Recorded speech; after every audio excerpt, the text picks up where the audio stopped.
What up, people? Coach V, New Breed Boxing. You have no friends in the ring. Let me repeat that. You have no friends in that ring. I don't care if you see your own mama in the other corner. When that bell rings, it's time to get busy.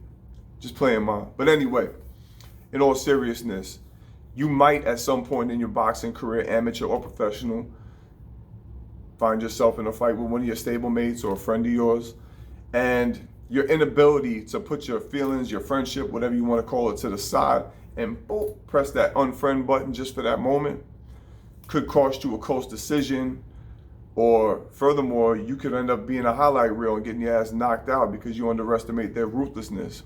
You know, if you're in an elimination tournament or if you're at a pivotal point in your pro career, you can't afford a loss. And again, there's only one winner. There's only winners and losers in boxing. There ain't no second or third place. So you can't take any chances, and you got to expect the unexpected.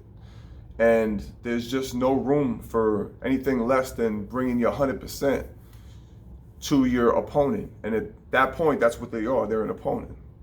And you know, if you really are friends, you'll be even better friends after the fight. But matter of fact, I'll give you a perfect example. I'll put the link in the description. My last video I posted was a sparring session that was more brutal and ruthless than a lot of pro fights I've seen. One guy with a significant amount more experience than another guy.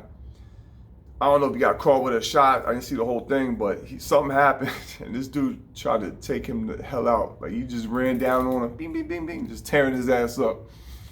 And I've seen a lot of sparring sessions, even sparring sessions in the gym, where a dude will be like, yeah, I'll work with you.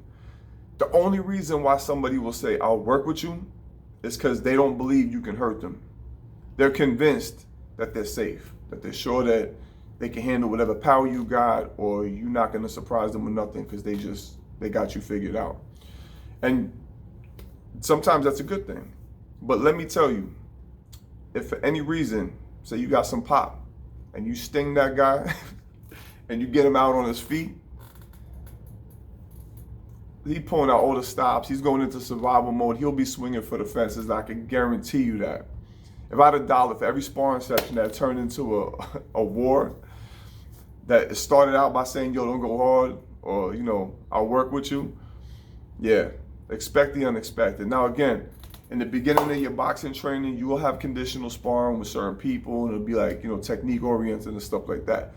But that's why it is important too, you know, once you get to a certain level, you got to go to other gyms and spar with other people. And that's the only way to really get the best out of your training and to push yourself to that next level is to, you know, the trial by fire, man. You know what I'm saying? You got to get out there. You got to get in front of people that ain't got your best interest in mind, which is the, you know, that's like the final crucible, so to speak, to really get you ready for the next level of competition. And, you know, iron sharpens iron, however you want to say it, but it's all relevant. You know what I'm saying? So anyway, you can still have friends. Like I said, you might have friends in the gym, but you ain't got no friends in that ring. When that bell rings, it's only one that could really, you know, walk away saying that they were on top of the situation. I mean, you know, you got some guys that are kind of like, you know, they're like a, you know, they kind of equal each other out, and it's like always going to be like a pitch battle and a grudge match type of deal. But at the end of the day, man, you don't want that. You want to clearly define that you're the top dog, and you want to take it to them. That's your opponent. Your job is to defeat the opponent and move along in your career and advance to the next level. And again, if you're friends, y'all going to be friends regardless. So hope you found this informative. If you did, like, subscribe, comment, share. Go check out my Instagram, coach.v_. Till the next time we out here. Out.